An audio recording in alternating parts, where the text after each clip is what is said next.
지난 1년여 동안 온 국민이 힘을 합쳐 2030 세계 엑스포 유치 활동을 벌였지만 결국 개최지는 사우디아라비아 리야드로 결정됐습니다. 박빙이라던 예상과 달리 너무 큰 표 차이로 사우디에 패하면서 정부와 부산시 유치단은 큰 충격에 빠졌는데요. 자세한 내용 프랑스 파리 현지에 나가 있는 주우진 기자 연결해서 알아보겠습니다. 네, 주 기자 내용 전해주시죠. 네, 기대에 한참 못 미치는 성적으로 2030 세계 엑스포 유치에 실패하면서 이곳 프랑스 파리 현지의 유치단 분위기는 그야말로 초상집 같습니다.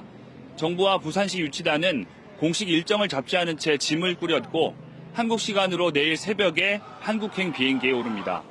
전체 165표 가운데 대한민국 부산의 득표는 29표에 불과했습니다.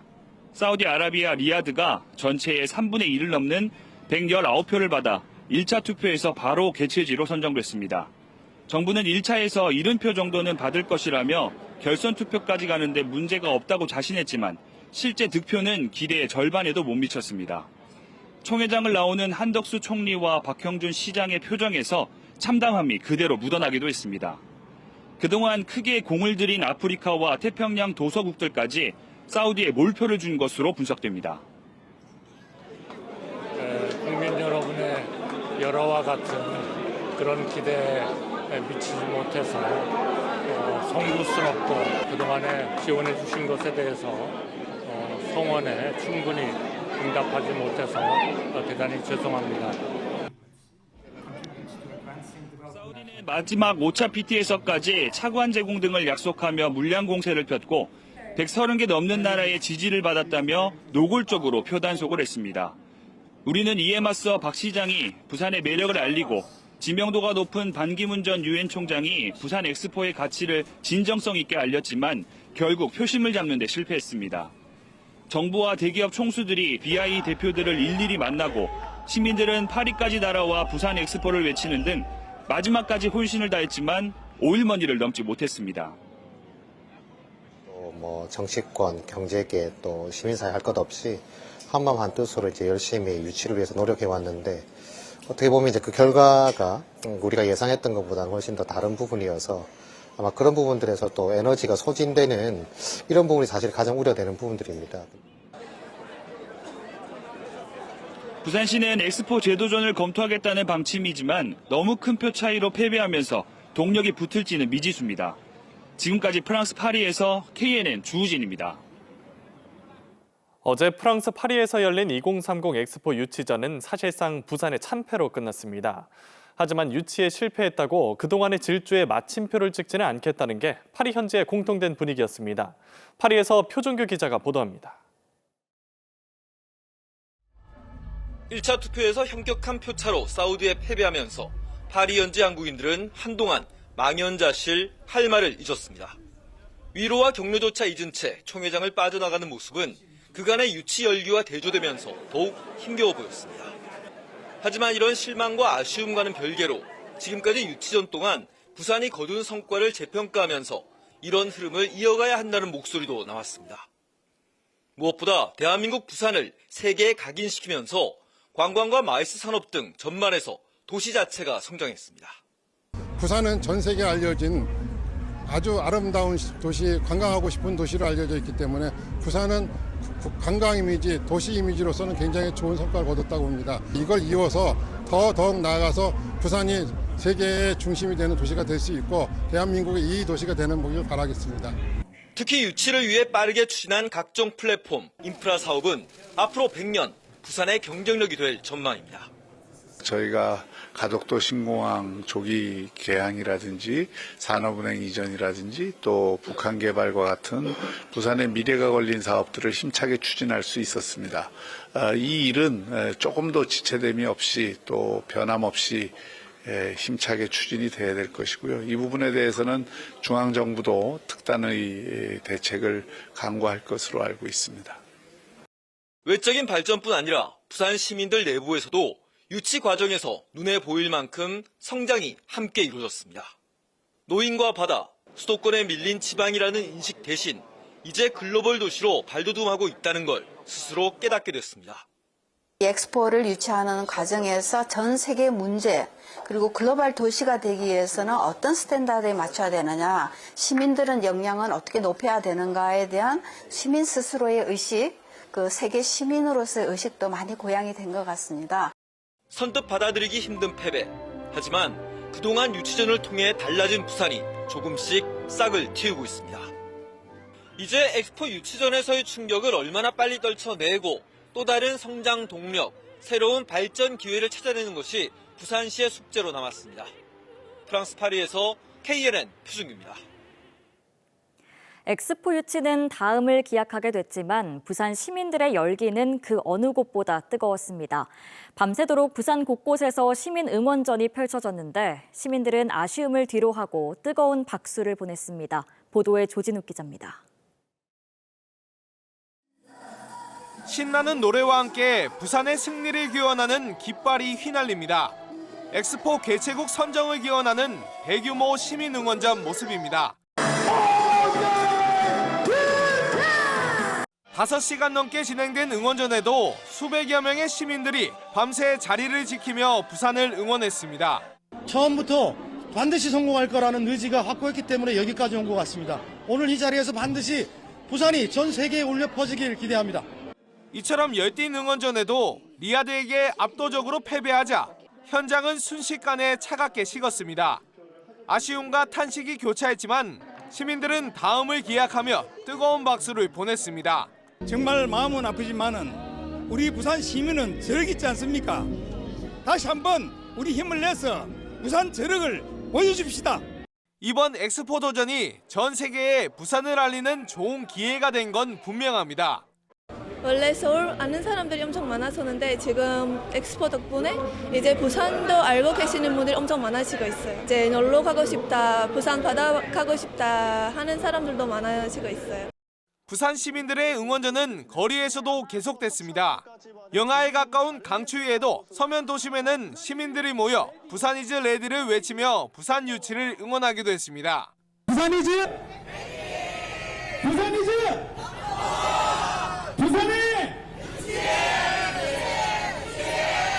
비록 이번엔 고배를 마셨지만 부산 시민들의 응원 열기만큼은 그 어느 곳보다 강하고 뜨거웠습니다. KNN 조진욱입니다. 부산 엑스포 유치 실패로 정치권에도 후폭풍이 거셉니다. 엑스포발 전면 개각 가능성까지 거론되고 있고 호기를 놓친 여권 인사들의 정치적 전망도 불투명해졌습니다. 김상진 기자가 보도합니다. 기대를 훨씬 밑도는 성적표에 정치권에는 책임론이 일고 있습니다. 대통령은 본인 탓으로 돌렸지만 판세 분석에 실패한 외교 라인과 대통령 비서실 등의 책임을 물어야 한다는 의견이 많습니다. 너무 좀 어이없는 결과잖아요. 외교부 장관을 비롯해서 그 주무부처 장관들 그리고 또 내각을 총책임지고 있는 총리 선까지 아마 전면 개각이 있을 가능성이 좀 높지 않을까 하는 생각이 들고 지역 정치권도 후폭풍을 피할 수 없어 보입니다. 박형준 시장은 엑스포 유치에 성공하면 차기 대권 주자로 위상이 높아질 거라는 예측이 있었지만 예상 밖 성적에 체면을 구겼습니다. 동시에 여권 내 차기 시장 후보군의 셈법도 분주해졌습니다. 또 북한이 지역구인 안병길 의원과 시당위원장 전복민 의원, 박성근 국무총리 비서실장은 유치에 성공하면 수혜가 클 것으로 전망됐던 만큼 아쉬움도 큰 상황. 대통령실을 비롯한 대통령 측근 총선 후보군들도 상황은 비슷합니다. 앞으로 이유가 더 중요한 것 같아요. 가덕도 신공항과 울산 경남 연결도로, 북한 2단계 재개발 사업 이런 것들이 만약 차질이 생긴다면 여권을 심판하자라는 목소리가 나올 수가 있을 겁니다. 야권은 가덕신공항 조기 개항 등 지역 현안을 지속적으로 지원한다는 입장이지만 여권 일부에서 전 정부 책임론을 제기하며 엑스포 실패 여진이 정쟁화될 가능성도 있습니다. 정치적 이해를 떠나 큰 허탈함과 실망에 빠진 지역 민심을 어떻게 다독이느냐도 지역 정치권의 중요한 과제로 떠올랐습니다. 서울에서 KNN 김상진입니다. 아직 11월인데 겨울잠에 들어가야 할 개구리들이 엉뚱하게도 알을 낳는 걸로 확인됐습니다. 겨울을 봄으로 착각한 건데요. 기후위기에 대한 경고라는 목소리가 나오고 있습니다. 김민욱 기자의 보도입니다. 경남 김해시 대청계곡. 계곡물 위에 떠있는 낙엽 사이로 계곡산 개구리 알이 보입니다. 4년째 모니터링하는 생태활동가는 11월 개구리 산란은 처음 본다고 말합니다. 여기 대청계곡은 보통 한 1월 달에 지금 알을 낳고 있거든요. 근데 지금 11월이니까 한 2개월 정도 앞선 거라고 볼 수 있습니다. 인근의 또 다른 계곡물에서는 알에서 부화한 올챙이들이 헤엄치는 모습도 포착됐습니다. 아직 11월이고 본격적인 겨울 한파가 오지 않은 상황이라 올챙이들의 생존이 위협받지 않을까 우려되고 있습니다. 지난 2일 경남 김해의 낮 최고 기온은 28도로 2008년 관측 이래 가장 무더운 11월 기온으로 기록됐습니다. 이후 지난 13일 아침 최저 기온이 1도로 뚝 떨어졌다가 다시 올라갔습니다. 양서류 전문가들은 개구리들이 최근 날씨를 겨울이 지나 봄이 온 것으로 착각하면서 알을 낳는 것으로 보고 있습니다. 2, 3일 후에 기온이 또 급격히 올라갔는데 겨울을 지내고 봄이 된 거라고 생각을 하고 아마 몸에서 산란을 유도하는 호르몬이 분비가 되면서 산란을 한 것 같습니다. 환경단체에서는 11월의 개구리 산란이 기후위기의 영향인 것으로 보고 있습니다. 기후변화 자체가 우리가 생각하는 것보다 훨씬 더 깊숙하고 넓게 우리 둘레의 생태계에게 영향을 주고 있는 직접적인 현상들이고, 산 개구리류는 환경부가 지정한 기후변화 민감 지표종입니다. 빨라진 개구리 산란에 대한 체계적인 연구도 필요해 보입니다. KNN 김민욱입니다.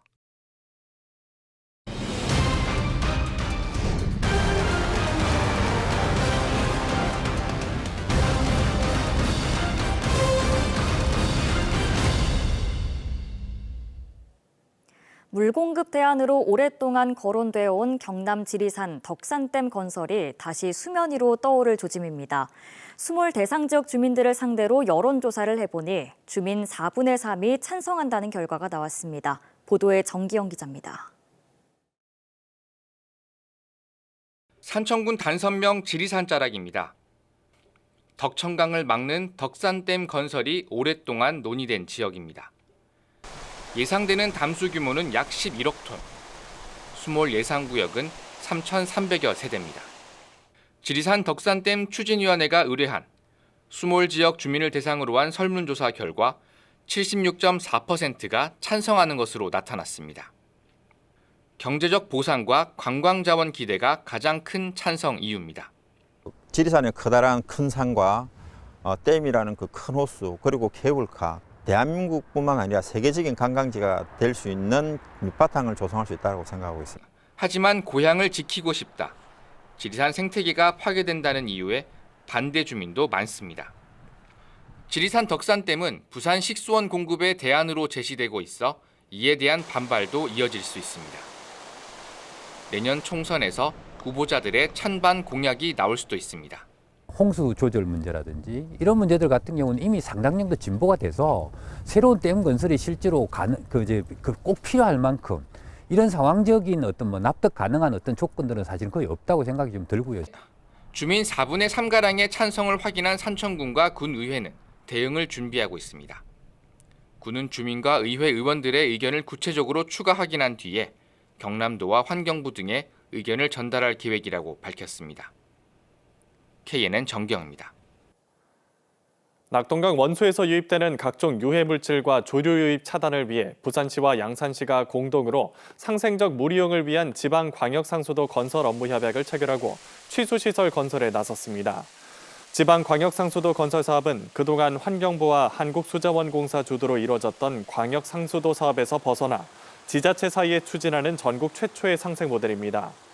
사업비 290억 원으로 지방비는 부산 양산의 취수 용량에 따라 분담될 예정입니다. 박일호 밀양시장이 내년 4월 국회의원 선거를 앞두고 총선 출마를 선언했습니다. 세 번째 임기인 박 시장은 다음 달 2일 출판 기념회를 열고 사퇴서를 시의회에 제출한 뒤 공천 경쟁에 나설 계획입니다.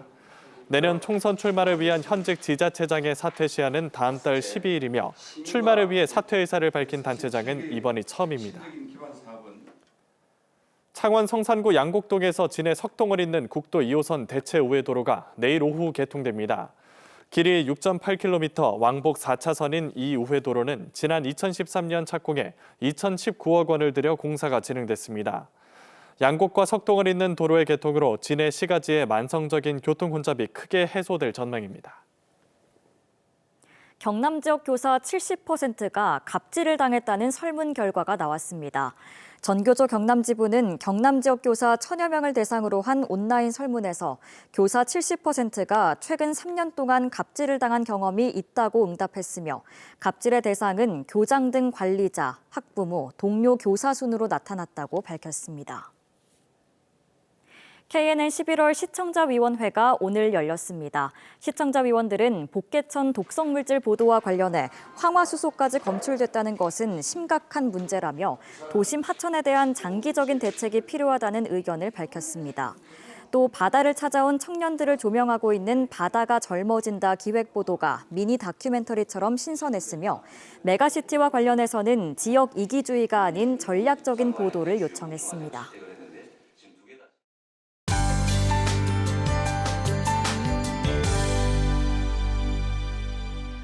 나날이 공기가 차가워지고 있습니다. 내일은 오늘보다 더 춥겠는데요.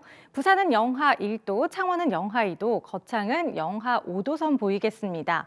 맑은 날씨가 이어지면서 부산과 양산에는 건조주의보가 발효된 상태입니다. 화재 사고 예방에 신경 써주시기 바랍니다. 현재 경남 북서 내륙에는 약한 눈이 날리고 있는데요. 이들 지역은 가시거리가 짧아지고 도로가 미끄럽겠습니다.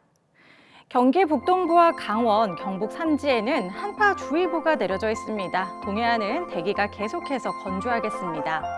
내일 아침 기온은 오늘보다 1도에서 5도 정도 낮겠습니다. 대부분 영하권으로 출발하겠습니다. 한낮 기온 역시 오늘보다 낮아서 종일 춥겠는데요. 낮 최고 창원은 5도, 밀양과 거제에는 6도 예상됩니다. 부산과 김해도 낮 최고 7도, 양산은 6도 등으로 한 자릿수에 머물면서 평년 기온을 크게 밑돌겠습니다. 동해상에는 풍랑주의보가 이어지고 있습니다. 항해나 조업하는 선박은 유의하시기 바랍니다. 당분간은 때이른 추위가 이어지겠는데요. 토요일부터는 기온이 오름세 보이겠습니다. 뚜렷한 비 예보도 없어서 대기는 계속 건조하겠습니다. 내셨습니다.